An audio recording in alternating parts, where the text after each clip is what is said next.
Good morning students and my dear friends. Hopefully आप सब स्वस्थ होंगे। आज हम करंट इलेक्ट्रिसिटी का लास्ट आर्टिकल कर रहे हैं, विवोमापी। इंग्लिश में इसको कहते हैं पोटेंशियोमीटर। तो इसको अच्छे ढंग से समझ लेना, ये थोड़ा समझने वाला आर्टिकल है। विवोमापी क्या होता है? सबसे पहले हम डिवाइस को इंट्रोड्यूस करते हैं तो सबसे पहले भी बताते हैं कि विवोमापी एक यंत्र होता है। क्या यंत्र होता है? जो क्या नापता है? विभवांतर नापता है। विभवांतर पोटेंशियल डिफरेंस को नापता है एक्यूरेटली। दूसरा जो है ये क्या नापता है कि वैद्युत वाहक बल की तुलना, वैद्युत वाहक बलों की तुलना, मतलब अगर दो सेल आपको दे रखे हैं तो आप वैद्युत वाहक। और तीसरा क्या है? सेल का आंतरिक प्रतिरोध, सेल का आंतरिक प्रतिरोध। ये तीन चीज़ों काम आता है। ठीक है, ये इसका इंट्रोडक्शन हो गया कि ये एक यंत्र होता है जो दो बिंदुओं के बीच में विभवांतर नापता है, वैद्युत वाहक बलों की तुलना करता है और सेलों का आंतरिक प्रतिरोध इससे हम ज्ञात कर सकते हैं। फिर आता है इसका सिद्धांत। तो सिद्धांत जो है अगर मैं ऐसे पढ़ाऊँगा समझ में नहीं आएगा। अब आप सबसे पहले जब ये विभवमापी का क्वेश्चन आता है कभी भी कि भाई आप इससे विभवांतर नापते हैं, तो साथ साथ एक क्वेश्चन ये आता है कि भाई विभवांतर नापने के लिए तो आपके पास एक डिवाइस है जिसको क्या कहते हैं? Volt meter. वोल्ट मीटर, ये वोल्ट मीटर है। तो वो तो हम इससे भी नाप सकते हैं, फिर इससे क्यों नाप रहे हैं? जैसे एग्जामिनर पूछ देगा, आपका प्रैक्टिकल मान लीजिए पोटेंशियोमीटर है, सॉरी ये भी एक प्रैक्टिकल है, ये भी एक प्रैक्टिकल है। मान लीजिए आपके पास प्रैक्टिकल ये आ गया तो आप बोलोगे सर हम इससे विभवांतर नाप सकते हैं, तो उसका नेक्स्ट क्वेश्चन सीधे यही होगा कि वोल्ट मीटर से क्यों नहीं नापते हैं आप। तो इस पॉइंट को अच्छे ढंग से समझ लो, वोल्ट मीटर से हम क्यों नहीं नापते हैं। जैसे मैं एग्जांपल से समझाता हूँ। मान लीजिए ये दो प्रतिरोध हैं, 10 ओम का 10 ओम का, और ये 20 वोल्ट की बैटरी लगी है। तो यहाँ पर जो होगा आपका धारा कितनी बहेगी? तो सीरीज में लगे हैं 10 और 10 कितने हो जाएंगे? 20, और विभवांतर कितना है? 20। तो धारा आपकी आ जाएगी 20/20 बराबर 1 एम्पियर। ये तो धारा आएगी। तो यहाँ 1 एम्पियर की धारा है। तो अगर हम यहाँ पर विभव नापें, ए और बी के बीच का विभव नापें, तो वी ए बी कितना हो जाएगा? तो प्रतिरोध कितना है? 10, धारा कितनी है? 1, तो इजिकल टू कितना आ जाएगा? 10 वोल्ट। ये तो बिल्कुल सही है, लेकिन ये तो हमने कैलकुलेशन किया है। अब मान लीजिए कि अगर हम यहाँ पर वोल्ट मीटर लगा देंगे, ये वोल्ट मीटर हमने लगा दिया, ठीक है। अब हम कैलकुलेशन नहीं कर रहे हैं, हम वोल्ट मीटर से नाप रहे हैं। तो जब वोल्ट मीटर हम कनेक्ट करते हैं तो वोल्ट मीटर का कुछ ना कुछ प्रतिरोध होता है। तो ये क्या करेगा, जब धारा यहाँ जाएगी तो कुछ धारा ले लेगा। जैसे मान लीजिए 0.1 इसने ले लिया। अब यहाँ पर धारा कितनी जाएगी? 0.9। कब? जब हमने वोल्ट मीटर लगा दिया। ये वोल्ट मीटर लगाने से पहले है, अब लगा दिया। तो अब आपका वी ए बी कितना हो जाएगा? तो प्रतिरोध तो 10 ही रहा, लेकिन धारा आएगी 0.9। तो कितना आएगा? 9 वोल्ट। तो इसका मतलब सही नहीं आ रहा है। क्यों नहीं आ रहा? क्योंकि वोल्ट मीटर कुछ ना कुछ धारा को लेगा। समझ में आ रहा है? तो फिर आपका आंसर ये होगा, सर जब हम वोल्ट मीटर को कनेक्ट करते हैं किसी परिपथ में तो वो कुछ ना कुछ धारा परिपथ से लेता है, जिससे जो विभवांतर होता है वो एक्चुअल से कम आता है, जबकि ये एक्चुअल नापता है। तो ये कमी होती है किसमें? वोल्ट मीटर में।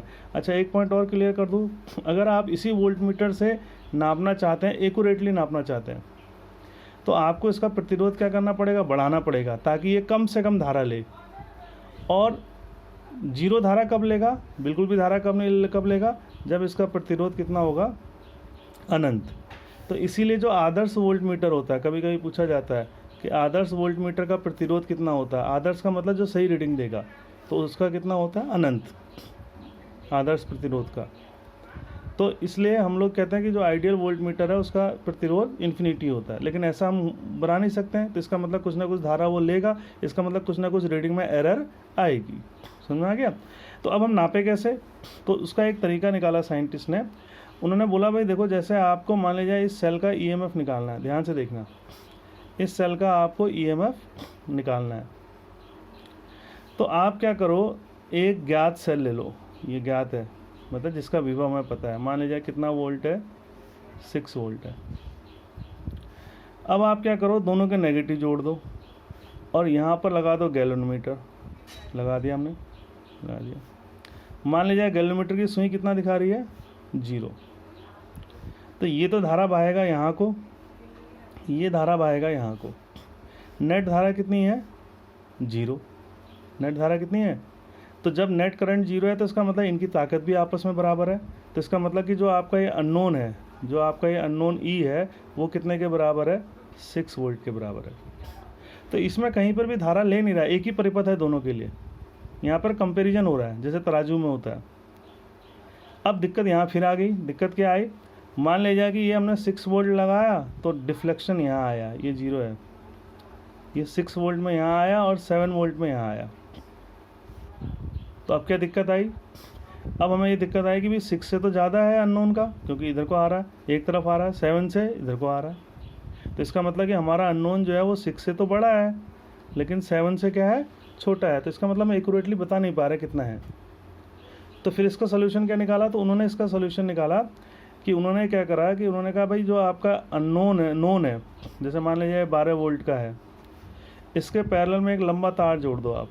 ये लंबा तार हमने जोड़ दिया, ये ए बी। तो ए का विभवांतर कितना ले लें अगर 0, तो बी का विभवांतर कितना होगा? 12 वोल्ट। तो इस पॉइंट को ठीक से समझ लो बच्चों। अगर हम एक तार यहाँ जोड़ेंगे, एक तार यहाँ जोड़ेंगे, तो हमको कितना विभवांतर मिल जाएगा? 12 वोल्ट मिल जाएगा। एक तार यहाँ जोड़ेंगे, एक तार यहाँ जोड़ेंगे तो हमें 6 वोल्ट मिल जाएगा, क्योंकि विभवांतर जैसे जैसे हम जाते जाएंगे बढ़ते जाएगा। तो इसका हर टुकड़ा एक बैटरी की तरह काम करेगा। जितना लंबाई में गैप ज़्यादा होगा उतने ज़्यादा वोल्ट की आपको बैटरी मिल जाएगी। अब आप क्या करेंगे? अननोन को ले आए यहाँ पर, मान लिया जाए E1 है अननोन, नेगेटिव जोड़ दिया, ये गैल्वेनोमीटर जोड़ दिया, और मान लीजिए कहाँ पर आपको न्यूट्रल पॉइंट मिल गया? C पर मिल गया। तो ये जो है बैटरी की तरह काम करेगा। ये धारा यहाँ को बहाएगा, ये यहाँ को, तो कुल धारा कितनी आ गई? 0। तो इसका मतलब जो E1 है वो उतना ही है जितना A और C के बीच का विभवांतर है। तो E1 इजिकल टू विभवांतर A और C का। तो मान लीजिए लंबाई L1 है और एकांक लंबाई में विभवांतर K है, तो ये क्या हो जाएगा? KL1। अब इसको हटा दो, दूसरा ले आए हम E2। मान लीजिए आपको कहाँ पर मिल गया? D पर। तो E2 इजिकल टू कितना हो जाएगा आपका? VAD, और A लंबाई L2 है तो KL2। दोनों को डिवाइड कर देंगे तो क्या आ जाएगा? E1 upon E2 is equal to L1 upon L2। तो अगर एक हमें ये पता है, ये पता हमने नापा है, ये हमने नापा, तो ये ज्ञात हो जाएगा आपका। तो कहने का मतलब है ये मेन चीज़ें समझने के लिए कि क्या कमी वोल्ट मीटर में थी और कैसे हमने उसको सॉर्ट आउट किया पोटेंशियल मीटर में। अब हम आ जाते हैं यहाँ पर। तो इसका सिद्धांत क्या है? सिद्धांत इसका कुछ नहीं है, ओम का नियम है। V is equal to IR, I rho की जगह, R की जगह हम लिख देंगे रो L अपॉन A। तो V is equal to I rho upon A, ये लिख दिया बाहर से L। तो अगर हम किसी वायर में एक कांस्टेंट करंट फ्लो करा रहे हैं, वायर को बदल नहीं रहे हैं, तो ये भी कांस्टेंट हो गया, ये भी कांस्टेंट हो गया। तो V इजिकल टू क्या आ जाएगा? KL। अगर हम एक कांस्टेंट करंट फ्लो करा रहे हैं तो V किसके अनुपाती आ गया? L के। किसका मतलब है कि वायर में अगर एक कांस्टेंट करंट फ्लो कर रही है तो जितने दूर दूर आप बिंदु लेंगे विभवांतर उतना ज़्यादा होगा। और हमको अलग अलग विभवांतर क्यों चाहिए? क्योंकि अलग अलग विभवांतर हमें नापने हैं तो तुलना करने के लिए चाहिए, तो वो हम इस तरीके से करते हैं। तो ये इसका हो गया। रचना बड़ी सिंपल है। रचना इसमें क्या होता है? काट लकड़ी का बोर्ड होता है ऐसे, इसमें 5 से 10 मीटर लंबा तार होता है ऐसे, ये बस ये रचना है। यहाँ पर हम क्या करेंगे? एक परिपथ बनाएंगे जो इसमें कांस्टेंट करंट को फ्लो कराएगा, और जिस सेल को हमें कंपेयर करना होगा वो फिर इस तरीके से सर्किट आएगा। अब मैं बता देता हूँ, ये रचना बता दोगे। फिर आएगा पहला उपयोग, सेलों का आंतरिक प्रतिरोध, सेलों के EMF की तुलना, इलेक्ट्रोमोटिव फोर्स की तुलना। बिल्कुल ऐसा ही देखो, हम क्या करेंगे? यहाँ पर ये हमने एक सेल लगा दिया। इस सेल का काम क्या है? कांस्टेंट करंट को फ्लो कराना। यहाँ पर एक प्रतिरोध भी लगा दिया ताकि हम धारा को कम ज़्यादा कर सकें। ये अब 2 सेलों का EMF नापना हमने, तो ये पहला सेल लगाया, ये दूसरा सेल। यहाँ पे 2 वे की होती है, 2 कुंजी, ये E1 और ये E2। बिल्कुल यही चीज़ है, देखना। यहाँ से हमने क्या लगा दिया? गैल्वेनोमीटर। अब मान लीजिए हमने इसको चलाया जॉकी से, आपको यहाँ पर ये A है, ये B है, वही पुराना देखो। C पर आपको न्यूट्रल पॉइंट मिल गया, तो इसका मतलब E1 इजिकल टू कितना हो जाएगा? VA से लेकर C तक। तो एकांक लंबाई में मान लीजिए कि आपका जो विभवांतर है वो K है, तो ये लंबाई हमने नाप लिया L1, तो ये L1 आ गया। फिर E1 को हटा के E2 को लगाया, वही दोबारा बता रहा हूँ, तो क्या आ जाएगा? KL2। तो E1 upon E2 is equal to कितना आ जाएगा आपका? L1 अपॉन L2, ये आ गया। इनसे हम 2 सेलों की तुलना कर सकते हैं। और अगर आंतरिक प्रतिरोध नापना है वो भी बहुत सिंपल है। अगर आपको सेलों का क्या नापना है, आंतरिक प्रतिरोध, तो उसके लिए भी सर्किट ऐसे ही बनेगा। ये आपका विभवांतर वो विभवमापी हो गया। ये देखना लैब में 5 से 10 मीटर लंबा होता है। ये आपने एक सेल लगा दिया जो एक कांस्टेंट करंट को फ्लो कराएगा, और अगर यहाँ पर एक धारा को बदलने के लिए ये। अब हमें इस सेल का क्या नापना है, आंतरिक प्रतिरोध। तो हमने इसके पैरेलल में एक प्रतिरोध लगा दिया E, और ये आपका प्रतिरोध R है। तो पहली बार में आप इसी को लोगे सर्किट में, ये तो आपको न्यूट्रल पॉइंट यहाँ मिल गया A B C पर, और ये लंबाई L1 है। तो E इजिकल टू क्या हो जाएगा, KL1। यहाँ पे ये वाला फॉर्मूला आएगा, याद रखना, जो हमने पहले पढ़ रखा है, E/V-1 बाहर से R। दूसरे वाले में हम क्या करेंगे, दूसरे वाले में इसको जोड़ देंगे ऐसे। तो अब ये E नहीं नापेगा, वो नापेगा इस और इस बिंदु के बीच का विभवांतर नापेगा। तो दूसरी रीडिंग जो आएगी वो आपकी V की आएगी, V इजिकल टू KL2। और याद रखना L2 L1 से छोटा होगा, क्योंकि EMF ज़्यादा होता है और ये क्या होता है, कम। तो दोनों को अगर हम डिवाइड कर दें तो E/V इजिकल टू क्या आ जाएगा, L1/L2। ठीक, तो आपका आंतरिक प्रतिरोध R इजिकल टू क्या हो जाएगा, E/V-1R। तो E/V की जगह क्या कर लेंगे, L1/L2-1, और बाहर से क्या आ जाएगा, R। तो ये हमें पता है, ये हमें पता है, ये हमें पता है, तो हमारा क्या निकल जाएगा, आंतरिक प्रतिरोध। तो इस चैप्टर में ये 2 प्रैक्टिकल और हो गए। देखो मैं बता देता हूँ, पहला प्रैक्टिकल ओम्स लॉ, 2 प्रैक्टिकल आपके हो गए मीटर बीच के, और 2 प्रैक्टिकल हो गए आपके इसके। तो 5 प्रैक्टिकल तो इसके हो जाते हैं।